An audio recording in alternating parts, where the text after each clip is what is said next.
Welcome to the Airbnb Roadmap, the podcast designed to navigate you through the entire journey of short-term rental success. Whether you're just starting out or ready to take your hosting game to the next level. My husband and I became super hosts within just months of launching our first Airbnb and have proudly kept that title ever since. With over 350 reviews and an overall 4.95 star ratings, we picked up a hack or two I'm excited to share with you. In each episode, I break down the strategies, insights, and industry secrets that set profitable short-term rentals apart. From choosing the right property, understanding local regulations, and obtaining your listing to go beyond just the basics. I'm here to share everything you need to succeed. So if you're ready to map out your path to Airbnb success and unlock the full potential of short-term rentals, join me on the Airbnb Roadmap. Your journey starts here. Hey, I'm Brittany Wenninger with From Porch Realty, powered by Real Broker LLC, and welcome back to another episode of the Airbnb Roadmap podcast. Today, we are interviewing an amazing friend of mine, Carlos Saavedra. He has his own cleaning company, and although I don't personally use his cleaning company because his crew does not go to any, they don't service any of our areas, I will admit they do a amazing job. And well, first off, how's it going? You're going to notice this. I always forget to say hi to the actual guest. So hi, Carlos. Hi, Britt. How's it going? Good. I know we looked at a house after a other cleaner went in there and did their cleaning, and you made one comment to me, and I was like, my gosh, their cleaning crew is go way above and beyond for Airbnbs. Is absolutely amazing. You said they didn't even polish the silverware, and once you said that, I was like, holy shit, I don't think anyone polishes the silverware except you guys. Which is wild. But what kind of got you into the whole cleaning industry with Airbnb? Yeah, so it's actually funny. The cleaning company in itself, it was what my folks did when they came to when they immigrated over to the country. So it's been around for a long time. I just took over relatively recently, and we met a mutual acquaintance for the real estate community who was a short-term property manager, and that was our first exposure to Airbnbs as a client. Mm-hmm. And I'm very thankful that I did meet that operator because they have a very meticulous, very high standard, which, that's just been, that was where the bar started. It was extremely high. And I'm not going to sit here and take credit and say that, everything that we do is self-taught. And at the end of the day, it was just through an operator who functions very well and had very high standards. So we've tried to just relay that onto the crew ever since. So did anyone really teach you guys the ins and outs of cleaning, or did you kind of have to figure it out as you were working with this individual? There was a lot of stuff that we figured out, and we realized what works, what doesn't work, so thankfully that operator was also open to feedback, and we're able to communicate pretty well, I'd say. So it was kind of accumulation of what my folks knew from almost 3 decades of being in the cleaning industry and, kind of bringing on the idea of hospitality.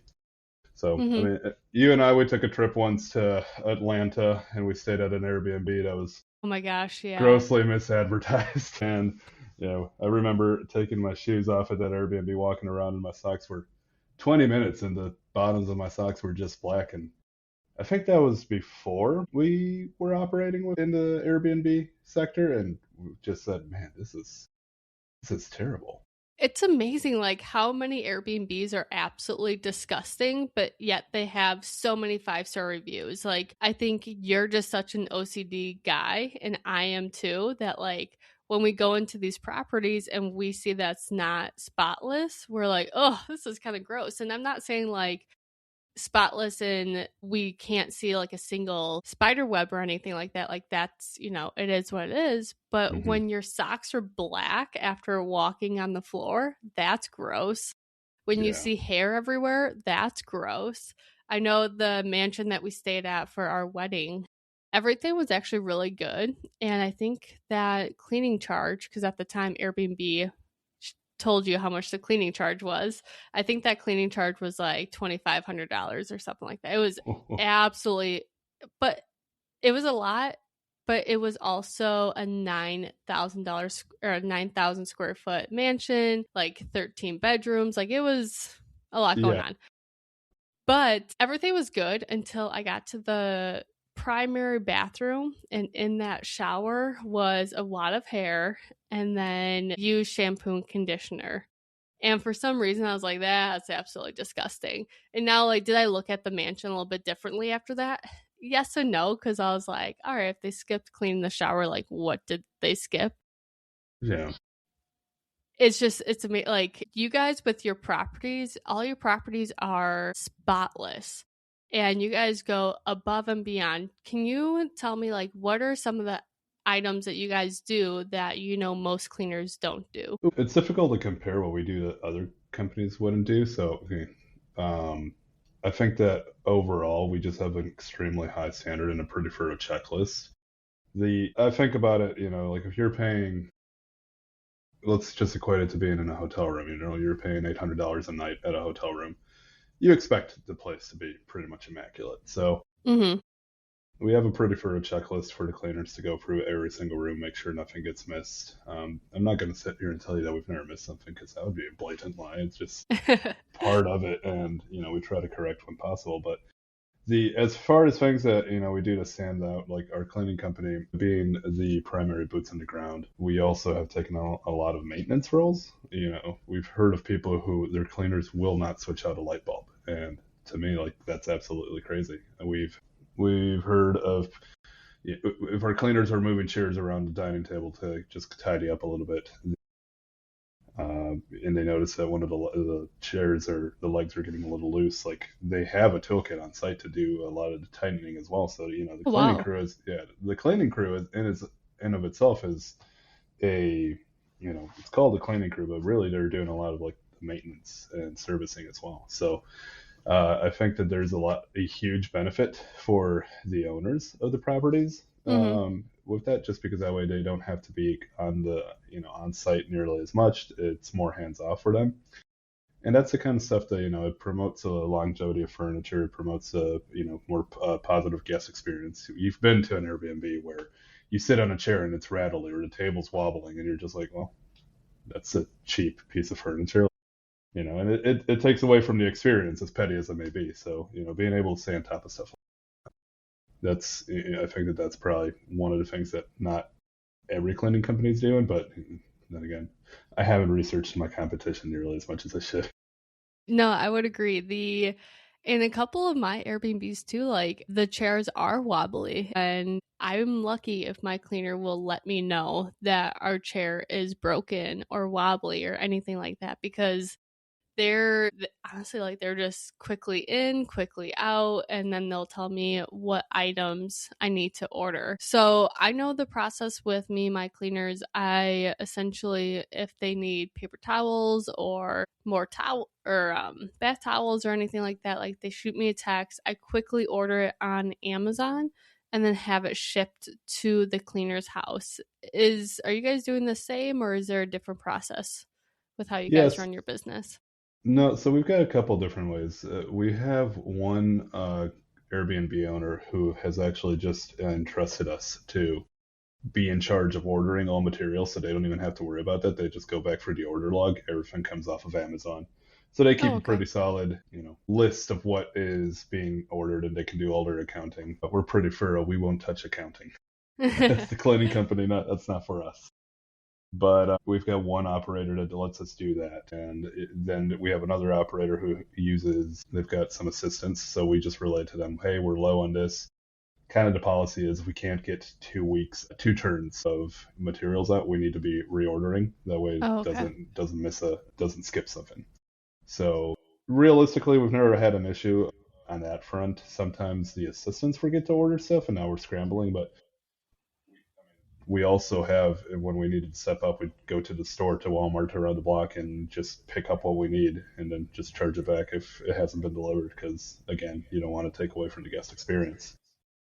Yeah, and I think that just kind of shows how different your company is versus other cleaning companies, because a lot of cleaners won't go the extra mile and they won't go to Walgreens or Walmart and get those items because ooh, the assistant forgot to, order them. A lot of other cleaners would just be like, "Hey, like it's your fault, not mine. Sorry."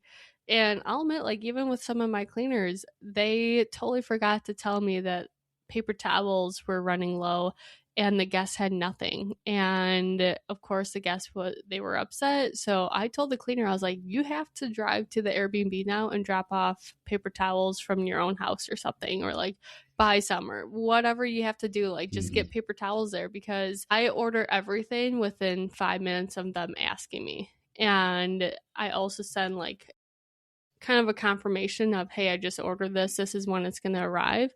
And I text it to them just so there's something like there's a trail and they know. Hmm. But yeah, sometimes they just don't tell me. And then they're like, "Oh," like I find out from the guests and they're like, "Oh, there's no paper towels." I'm like, WTF? What the hell? But I Yeah, think that's awesome yeah. that your cleaners would go to Walgreens or wherever to, get those items. Yeah, and it's not my day job, so my crew runs mostly independently, and I'm very thankful for them. I do this with my brother and my mother's, so they're more in front of the day to day. There's been moments where I get a text message, I have to leave the office and go to Walmart, pick up some paper towels and drop them off for the guests because something got missed, something got forgotten, so and they didn't get ordered. It's very rare that that happens. So thankfully, everybody we're working with has pretty good systems in place, and getting your SOPs in check for not just the cleaning company or the owner, but how you communicate between each other is Mm-hmm. fundamental. Yeah. No, I agree. Speaking of communication, if someone were to interview cleaners, what are the three questions that you would ask? Like, make sure that the host would ask the cleaner to make sure that they are hiring the best cleaner possible in that Ooh, area. I know. ooh. I should have prepped you. Guys, I usually send my guests like a whole list of questions I'm going to ask. I did not do that for Carlos. One, because I'm evil. Two, because I will admit I forgot. And three, he just knows his shit. So I'm going to put him on the spot right now.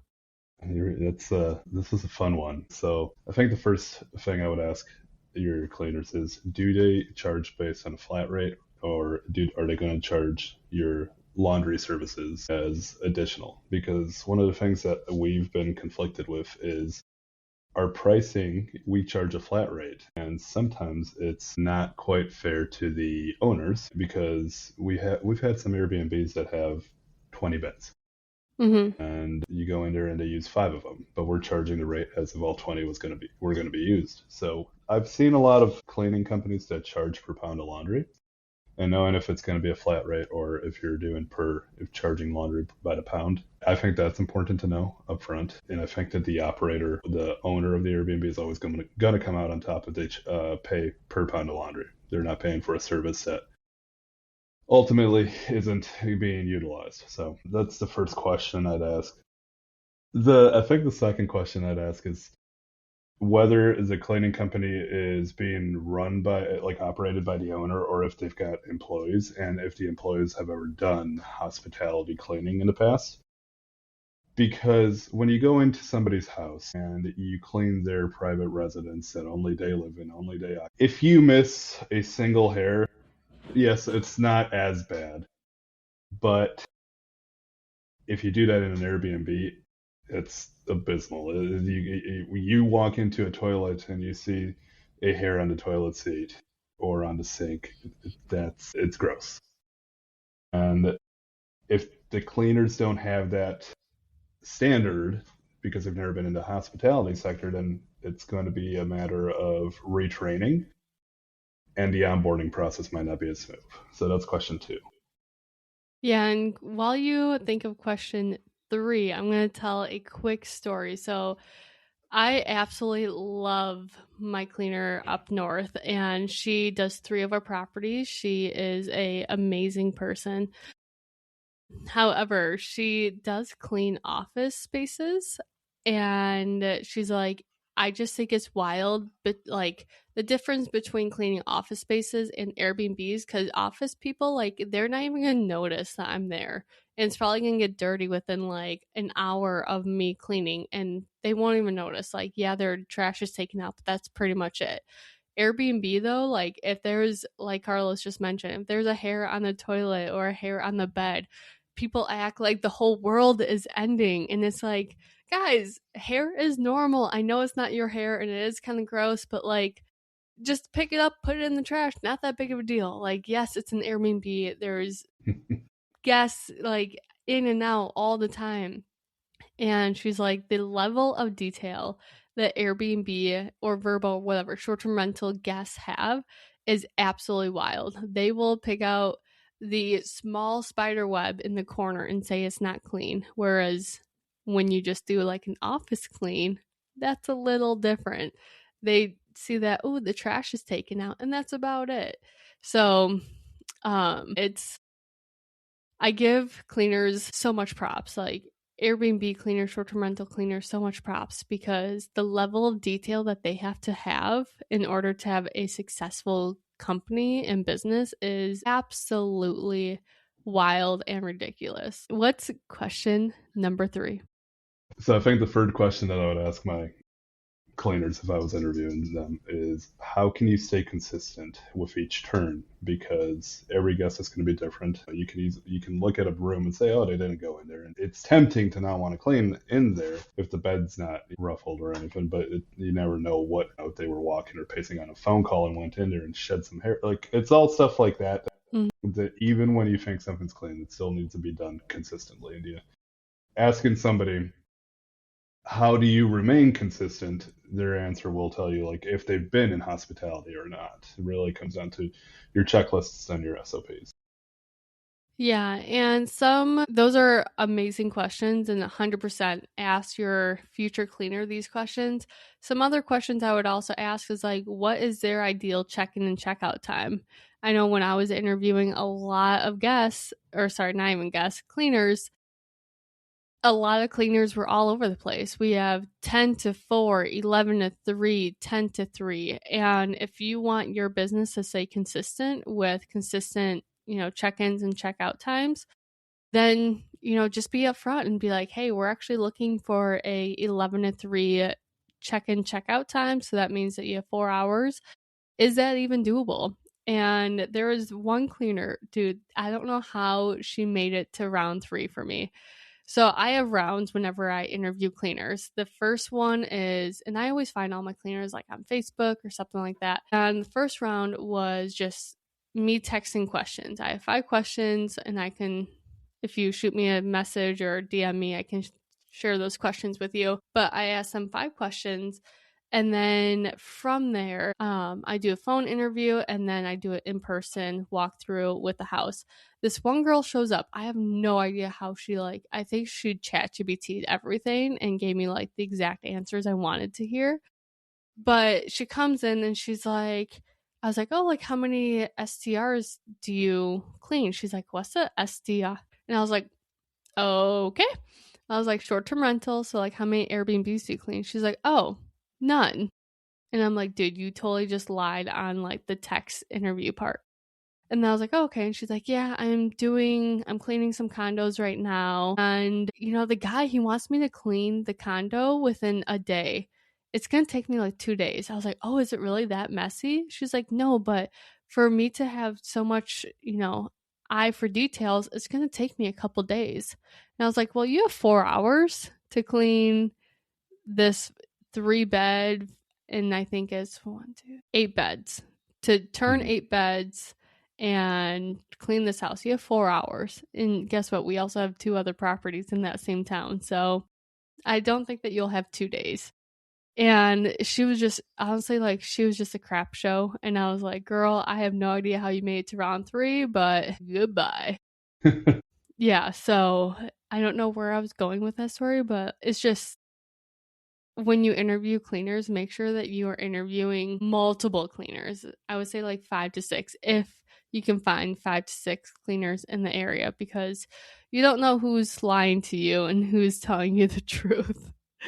My one question to you, Carlos, is I see, especially with like summer-led design or like higher end designers, they have those like really cute kid corners, and sometimes it's like the kid like camp set, like it looks like a campground with like deer, tents, fireplaces. Do you guys set that up every single time? Like, do you try to make it look like the actual Airbnb photos? And how difficult that is that? Because I always think about that whenever I order this stuff. Like, how much of a pain in the ass will this be for my cleaner? No, and that's a great question because ultimately those are all things that have to get factored into the pricing for the turn. So, with the time that it takes to set stuff up. Thankfully, we have not had really. We've got one Airbnb that they've got like it's a huge house and they've got like a laser tag set and whatnot that has to get reset every time, and it's been a nightmare because you've got a kid who's bound to accidentally take the laser tag gun or the vest that they have to put on. Stuff like that definitely adds to the process. And when we bring on a new cleaner, those are the things that get overlooked the most when a new cleaner, they're not familiar with what goes in the little teepee or the camp set. And, oh, there's a little red toy car missing. So I think the smartest way to go on about it is kind of having a kid corner with just a basket of miscellaneous toys. I know that you're eventually going to have, like when you stage things, yeah, sure, for photos, the staging is phenomenal. I don't think that anybody ever really gets annoyed if you show up and like the kids corner isn't put together because it's part of being a parent. You just set it up, it takes you 5 minutes. For photos, I think it looks phenomenal. I think it's great, but I do think that the easiest way is just kind of having the kids corner, just understanding eventually you're going to be replacing some toys, and as toys get a little low in the basket, like things are going to happen. But we personally prefer not to have to stage stuff like that just because it can add time, and those extra 5 to 10 minutes it takes over 52 turns per year can definitely add quite a bit. So Yeah, I think about that all the time whenever I look at these wild Airbnbs that have all these amazing amenities and towels are on the racks and all that stuff. It's like I always want to make sure that our Airbnbs look like how they will when they check in. And a lot of that stuff is like crazy staged, and it's like that's difficult to maintain.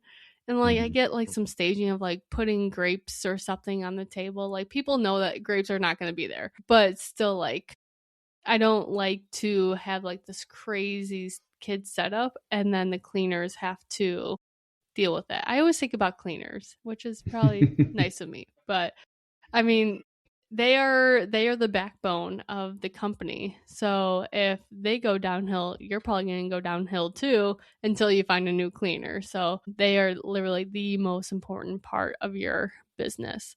So I had another question to ask. Oh, linens. How many sets, and all like everyone that listens to this podcast, they know how many sets I use. I'm pretty sure that you're going to be the same answer. But how many sets of linens do you do per bed? And then also any tips on if someone's buying their very first Airbnb, what kind of linens? Like just talk about all things linens. 3 sets per bed. Okay. They actually have a recommendation that maybe a lot of cleaners wouldn't suggest. I like to go up a size. For all the linens, like even like the fitted ones? That's where it gets challenging because I haven't found a resource yet that allows you to buy just a single set. But yes, the more so on the flat sheet and the duvets, just because it allows you to get your hospital corners tucked in a little bit nicer and overall is a little bit more comfortable for the guests. Yep. I know that when my wife and I have to sleep in a queen bed because we're lucky enough to have a king. And when we sleep in a queen, it's not even necessarily the proximity, even though I am a tall guy and I can take up an entire queen myself. It's more so the sheet size, the blanket size. And we end up fighting with each other for a little bit of blanket. So having the king on a Who queen, wins? I'm stronger than her. Of course I win. Nice. So, no.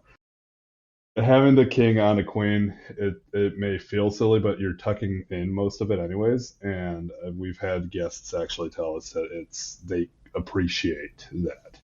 Mm-hmm. I do like to have 3 full sets per bed. just because eventually you're going to start, you really have two in circulation. And you start depleting from that third set when you have a stain that won't come out or a tear or something happens. Mm-hmm. You start depleting from that third set and you can replenish as you go. It's very challenging to do it with two, because if you have a full house reservation and a same day full house reservation again, as rare as those are, they do happen, and that can be just a complete nightmare and put everything in a halt. Yep. We don't do laundry on site.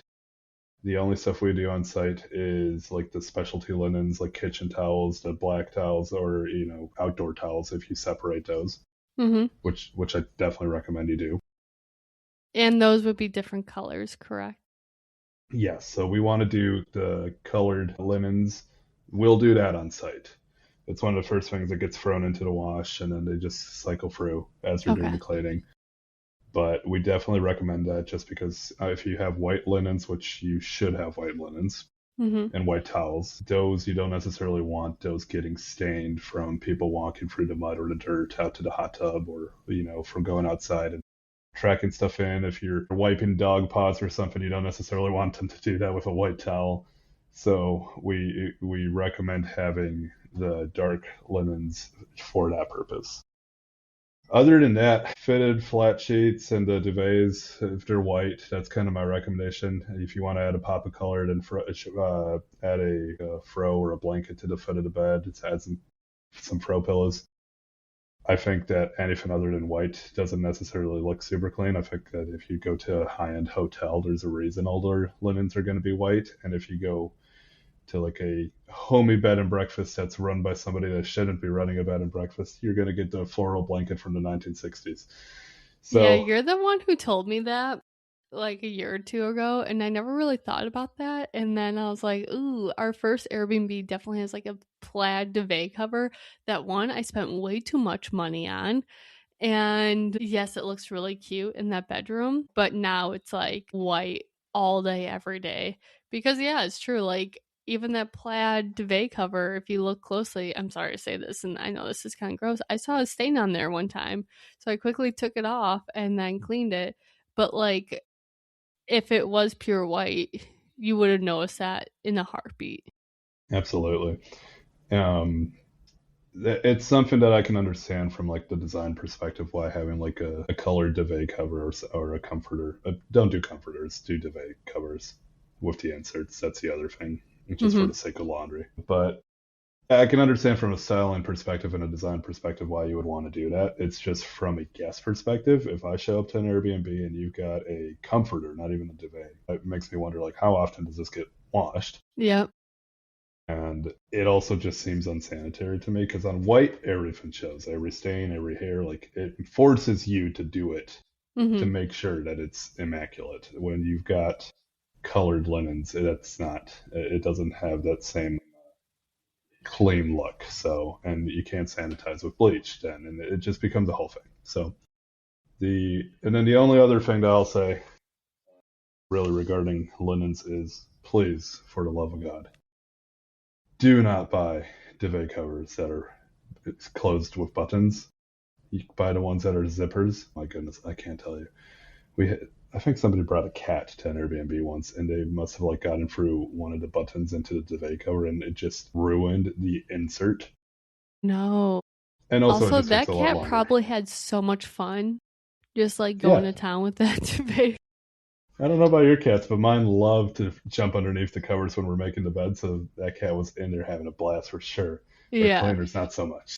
Yep. Yeah, I know. I bought one duvet cover with buttons like for my personal house one time, not realizing those buttons, and it just looked sloppy. Like very droopy. It looked sloppy.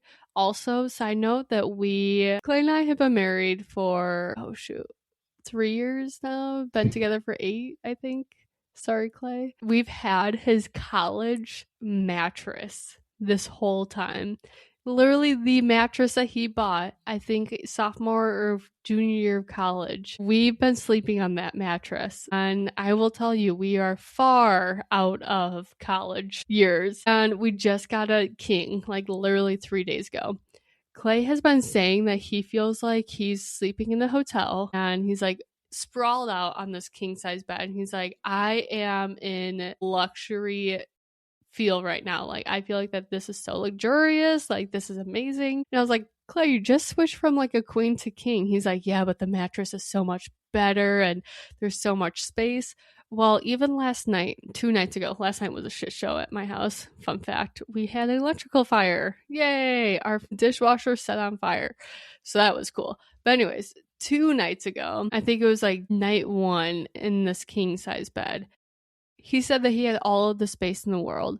This man gets closer and closer to my side and actually ended up sleeping in the middle of the king bed. And I'm like, dude, stay on your side. Like, this is supposed to be like, I don't touch you, you don't touch me type of thing. And yet he's like getting on my territory. I was like, come on. He's like, you should feel proud that Sleepy Clay still wants to touch his wife. And I'm like, well, Sleepy wife wants you away. Sorry. But my wife would 100% relate to that, because I very often just fall asleep like laying on top of her.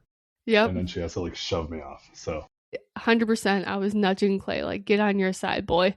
But we have a king size duvet cover and it worked perfectly on the queen. But now that our king size duvet cover is now on our king size bed, it feels so small. Is there, I hate to ask this because like I really should know, would a California duvet cover work, or like what's the next size up? So the California King, my understanding of it, I don't want to say I've gotten into arguments about it, because I would never want to argue about duvet covers. They've been arguments. My understanding of the California King is that it's a few inches, not as wide, Okay. but a few inches Longer. Longer, yeah. So I kind of call it basketball player's bed. If you need a little bit more length. So for kings, what do you guys do for duvet covers? For kings, we've just been stuck with kings because the California King, what happens in that case is that it ends up not being long enough to comfortably do that. So we've been stuck with kings. It's kind of where it caps out. But we do like king linens for queen beds. It gets tricky, like I said, because if you buy a king fitted sheet for a queen bed, it's always going to look a little sloppy. Mm-hmm. Fitted sheets, I like them being the same size as the mattress, but on a flat sheet and the comforter and duvet, one side's up all day. But yeah, when you can take king, that's just kind of where you're at. Can we just like somehow reach all the linen companies in the world and say, please sell just fitted sheet or just a flat sheet, please? Because I know it always comes in a big set with like 2 pillowcases and all that stuff. Like, I don't need all that mumbo jumbo. Like, I just need one fitted sheet. That's all I need. But yeah, you always have to like buy the whole set.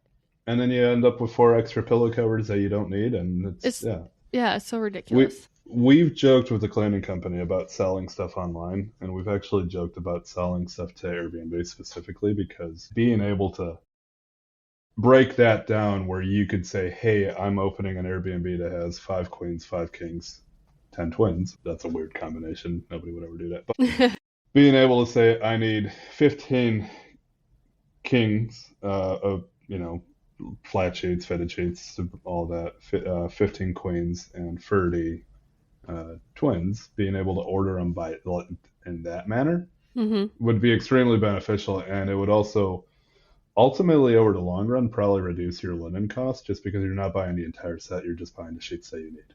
Yeah, should we just like edit this part out and then just start up our own company?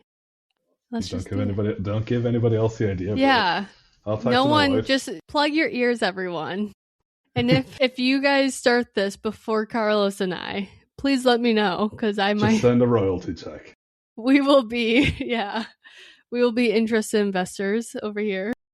Yeah, I think that it would solve a lot of issues if there was a reliable place that did that. The only places I've seen are like hotel supply stores, and you have to buy them by like the hundreds. So that's also not reliable for your small town operator. Correct. Yeah. Well, that was a great conversation about linens. I didn't think that we can talk 20 minutes about linens, but it's big part of, Airbnb and cleaning and all that hoopla.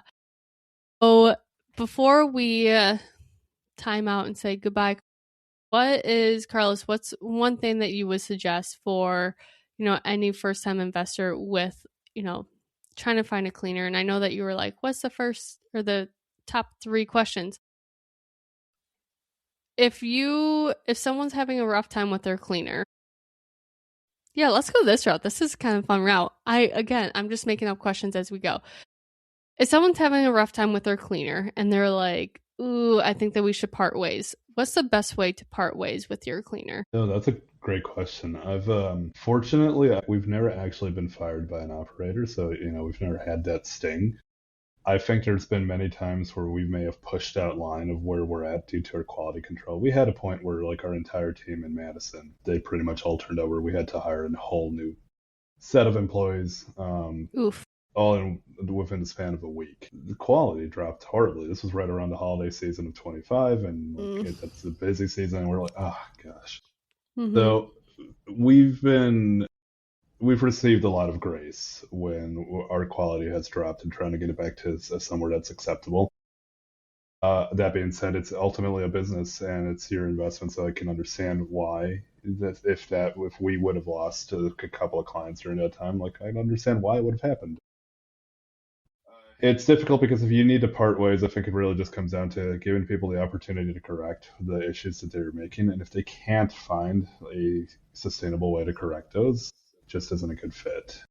That's not to say that they can't find it, success in another portion of the cleaning business, but hospitality is just completely different than going into somebody's house and cleaning their property or cleaning an office. So you have to want to wear the white glove. And it's something that a good review for cleaning should make somebody happy. Like they should, I think it's something that's innate within Airbnb operators to want to give somebody a fun and pleasant experience. If the cleaners don't share that, I think that's a bit of an issue. So I take a lot of pride when we get a good review from a guest and we see that says that the place was immaculate and super clean. Like that makes me happy. But you have to make sure that your cleaners aren't just showing up to a job site. You're trying to create an experience. Yeah, I love that. And I know I always say like the 3-strike rule, but in reality, like 3 strikes isn't really that. I don't want to say it's not that much, but at the end of the day, like 3 strikes, hopefully you can learn from that and then mosey on, I don't know. Yes. Yeah.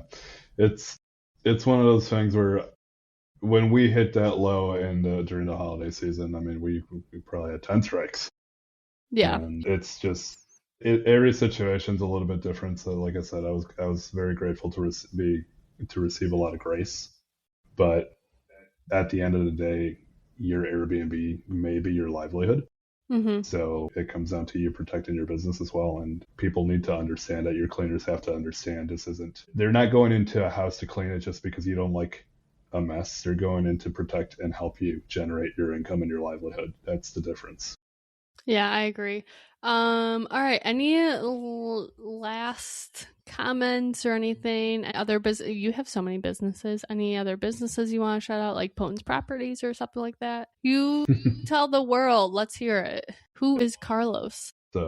Well, the only business I think I would shout out is probably my property management business, Potence Properties. We're in the Madison down to Janesville area, and it's just long-term management. So that's really the only other one other than Saavedra Cleaning Services, which we're about to rebrand. So you might not find us that way, but we'll still be visible. So you guys do long-term management. I don't want to say shenanigans. I just love that word. Shenanigans. But in the Madison area and surrounding, I do know that when someone hires Potence Property, they never fire you guys. Like I feel like that your portfolio is just growing. All you listeners out there, if you know or have, well, first off, if you have any properties in Madison that need management, that's wild because I'm in Madison. Let's hook up. Like, let's not hook up. That's weird. Let's meet up. That was such a bad term. I'm sorry, guys. I hope you'll leave that in, though. I am. Of course, I will not edit that out. This is like an unfiltered podcast. But anyways, Yeah, if you know anyone or anything like that, I would say absolutely look up Potence Properties. They do an amazing job with management. And if you need any cleaners in the Madison area, Saavedra Cleaning, they personally clean my house. They just don't clean my Airbnbs because they are not in their service areas. But my house is. You're too far north. Maybe someday. Too far north, guys. But anyways, thank you so much for coming on the podcast episode. I've been trying to get you to do this for quite some time, and I finally did it, everyone. So if you have any other questions about cleaning, please let me know, and I will forward those questions to Carlos. I'll also put his contact information in the show notes, as much as he would love to hear from you. I know he's a busy guy, so I might filter through those questions and see if I can answer them myself before bugging my buddy Carlos. All right, I'm going to end this before it gets even worse. Bye, everyone. Thanks for joining me on the Airbnb Roadmap. If you're loving these episodes and want to keep the conversation going, be sure to subscribe, leave a review, and share this podcast with someone who's ready to dive into the world of short-term rentals. Got a question or topic you would love to hear about? Reach out. This podcast is all about learning and growing together. And don't forget to follow me on Instagram, the Airbnb Roadmap Podcast, for more tips, tricks, and behind-the-scene insights. Until next time, here's to turning your short-term rental dreams into thriving realities. I'll see you back here soon.